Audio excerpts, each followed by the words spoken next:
podcast for your soul, your compass, your journey, your light. There's another fascinating topic where I'm totally blank. So I did a lot of things in my past and my history, but there's one thing which you offer, which is called Astral Projection. Can you explain to me and to listeners what is it, how you do it, and how can we get involved? Yeah, so that's interesting because as a child, I was thinking everybody does that. I mean, I had childhood experiences where I thought it's normal. I was very frustrated that I cannot fly in my body. I was trying to do that when I was awake because I did that in my sleep. At that time, I had no idea it's astral projection. I had the same with seeing dead people. I thought everybody sees dead people like spirits. When I grew up, I understood it's not like that. My grandma told me, don't tell people, they think you gaga. So, of course, she had the nasty time inside, she felt, in her history, the people had to hide that, in the families that, channels that are running in our family, they had to hide that at certain times. So now we are in a time where we can even put it on a web page. I mean, that's amazing, But at that time, I heard you should not show it and you should suppress it. And then I suppressed it a long time. And I lost that channels. And then when I turned around 20, I had a big interest again to learn that. I felt something is missing, and I felt I'm searching. And I went with a Philippinic master before I went to India. And I studied some healing techniques with angels with him, and he talked some teachings about astral projection, and there I reopened that energy. So there had a few first experience where I left my body physically and I saw myself laying down. Mm-hmm. It's really beautiful because at that moment you're realizing you're not your body, you're so much more. And they're beautiful experiences. And the longing of doing that consciously grew very strong in me. So when I went into India, I learned some mantras, and later I studied a lot about William Buhlmann. I met him also, and I studied with people who did astral projections. I went to America and studied with an Australian teacher. And I can say now, after all that study and experiences, that everybody does that. You do it also every night. And there are two ways to do it. One is to remember that when you wake up, because we do it 2-3 times at night, a minimum. And there is a possibility that you can also introduce that when you awake. So, and that 2 levels you can learn. It's actually not so difficult, actually, as you think, or people might think, because we all have that ability, and many people have that when they're children.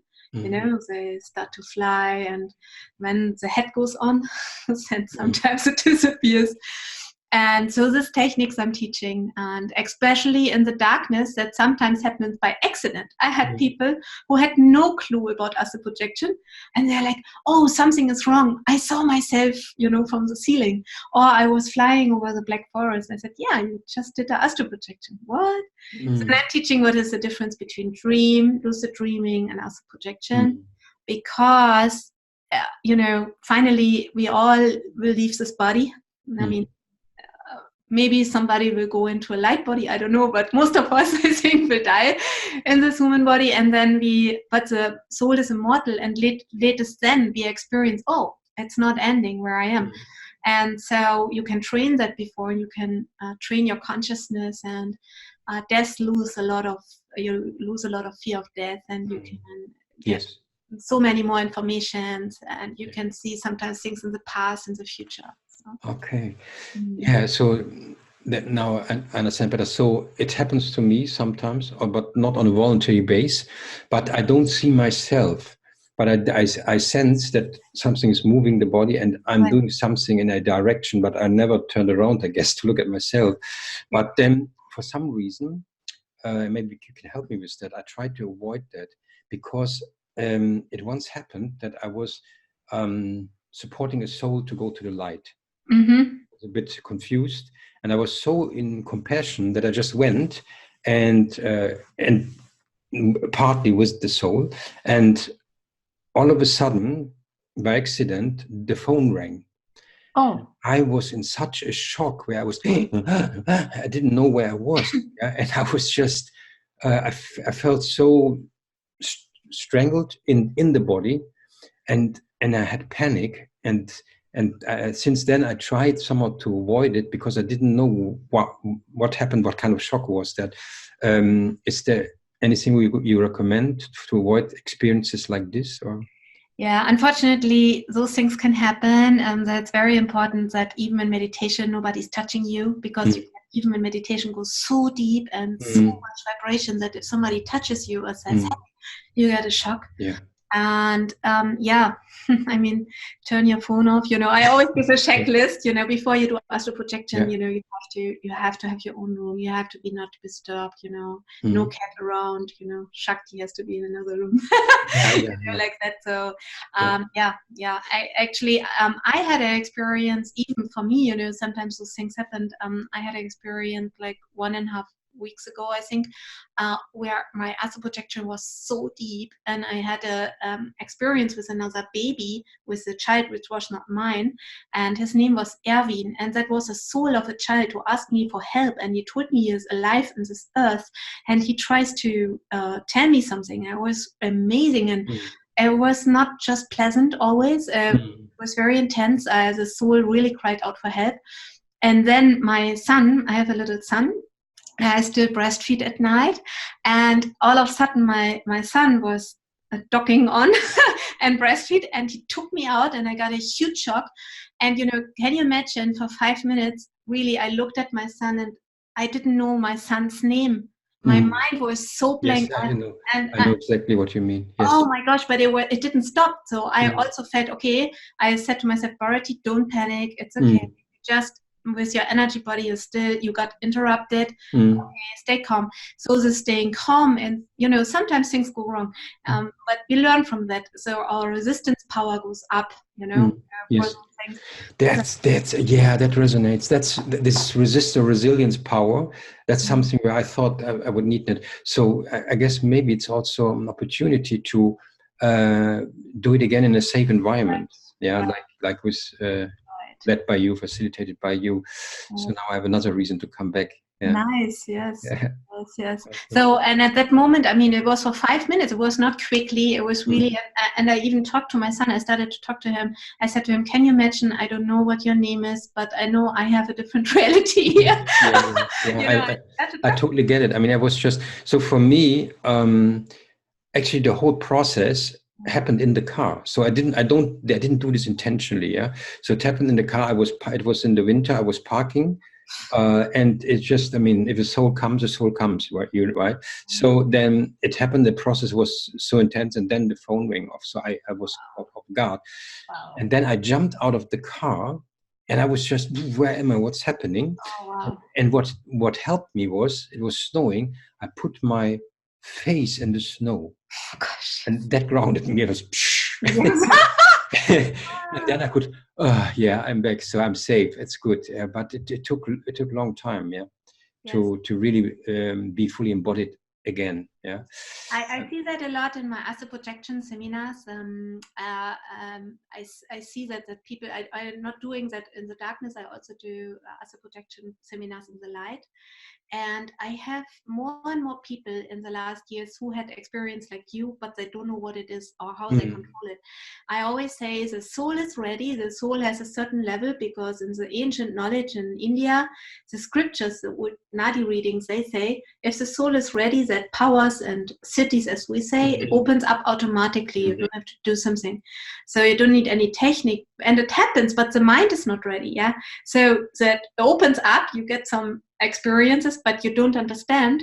And I had one person, can you imagine? He was a Christian, a Catholic person, and he went to church, and he thought he has an exorcism. He needs an exorcism because, he had his out-of-body experiences. And the Catholic Church, they say, oh, it's dangerous, it's the devils and stuff, And then he went to a brain scan, because after the priest could not help him, he thought he has a brain tumor.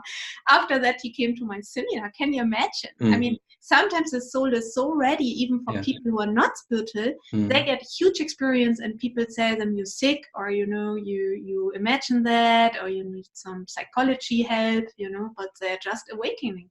Yeah. Yeah, if you don't know what is happening, then you might be afraid. Yeah, right. But that's so important to educate people. Yeah, right. And for me, so think it feels so good also to just be able to just share what I'm doing, because usually if I talk to other people, they think I'm crazy, right? Sure.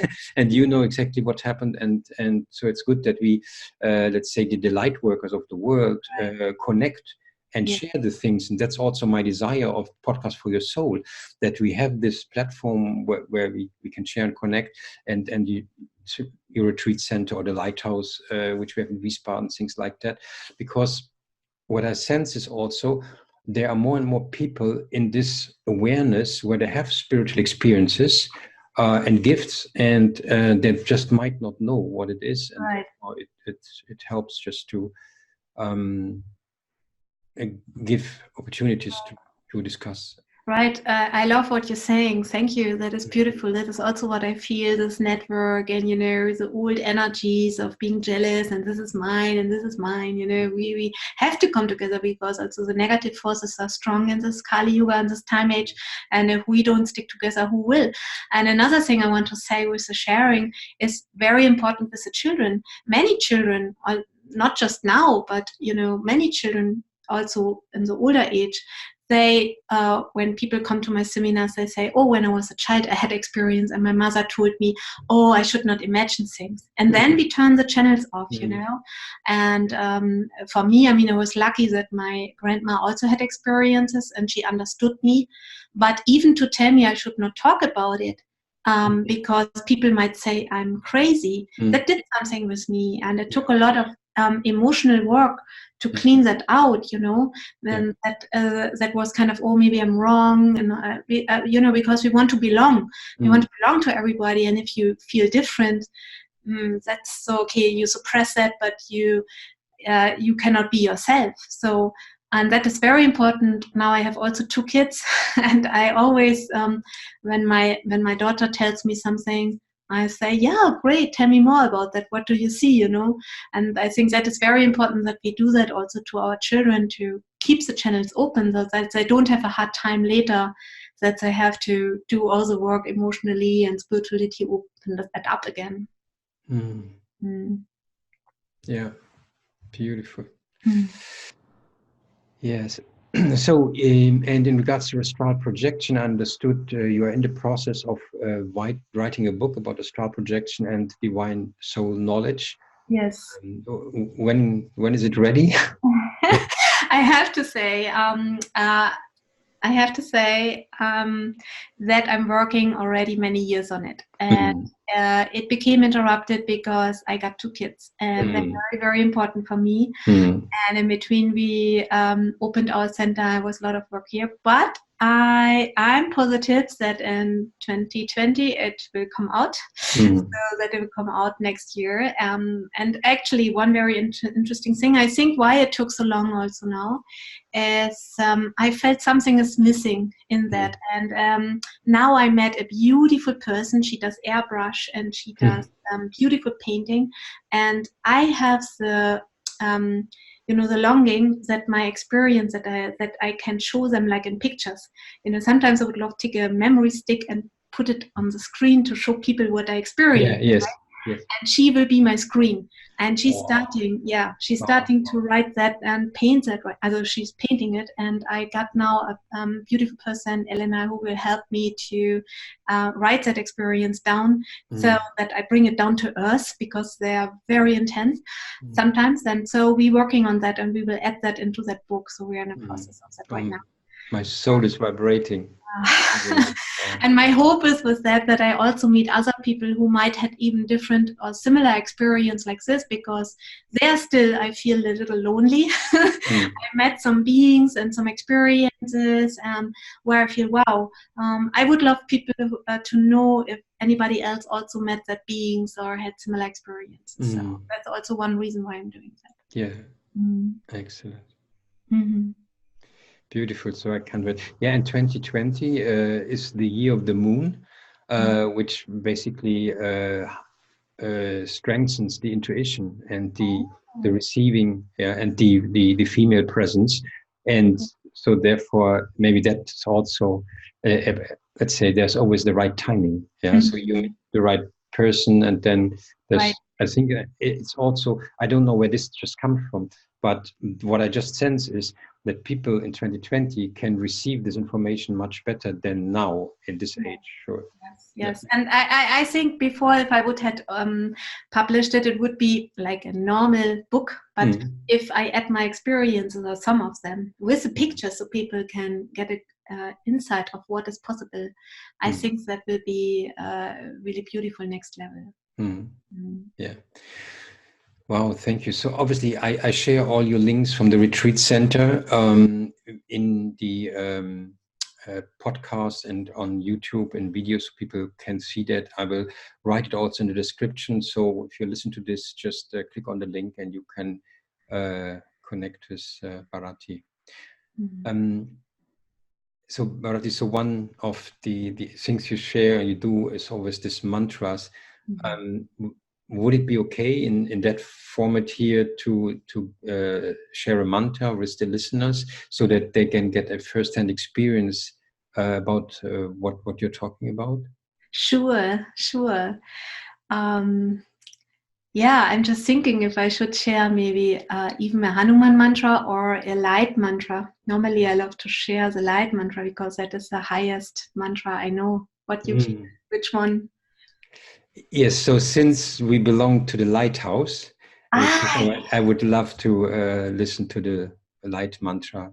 Okay. And then I would like to thank you and say goodbye, because afterwards I don't want to interrupt the process or the listeners then, and then we basically close it in silence. So thank you again for your profound work which you do as a light worker, for the way you share your wisdom. It's also what I really admire is the culture in your retreat center. Is it's Sabina, Maria, the people in the kitchen. They're so respectful, and they understand what someone needs. Yeah, and you feel like how do you say, safe. Yeah, so you feel completely safe while there, and it's high vibration, and that's just beautiful. So I'm a big fan. And I'm sure that after the podcast, you get many requests as well. So thank you again for the interview, and I'm looking forward to the mantra and what you're sharing now. Thank you. Beautiful. Namaste. I want to say before I chant that mantra actually belongs to the divine light, and the meaning is Arut, the highest, Parum, the highest divine love, which most souls only experience when they in the process of dying. Jyoti, the highest divine light, and Tani Parum Karunai means come to me now while I'm alive, opening all my chakras, all my energies.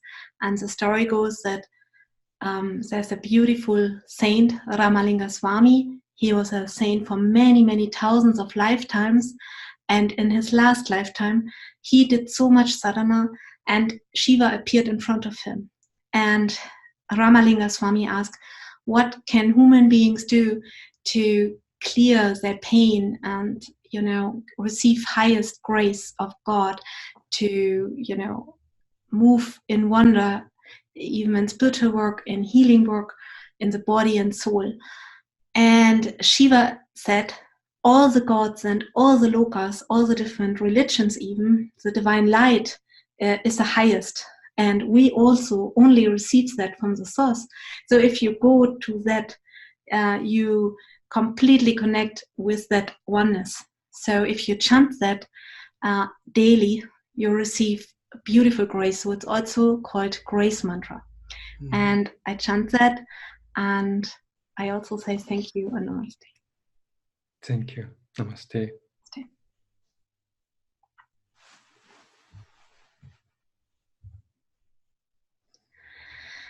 Arut Pyaram Jyoti, Arut Pyaram Jyoti, Taniperum karunai arutperum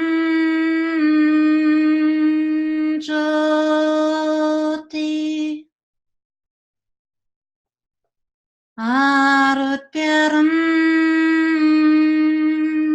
joti arutperum joti Taniperum karunai arutperum joti arutperum joti arutperum joti Taniperum karunai arutperum joti Om Shanti Shanti Shanti Loka samasta Sukhino bhavantu Loka samasta Sukhino bhavantu Loka samasta Sukhino bhavantu Om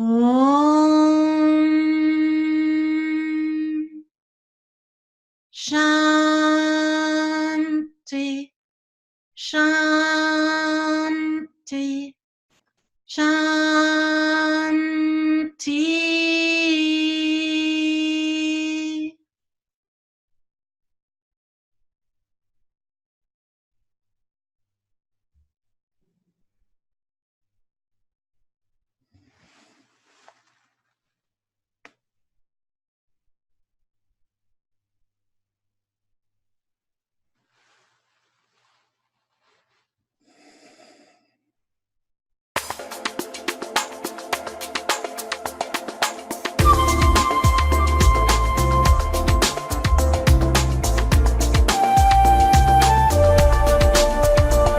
Podcast for your soul, your compass, your journey, your light.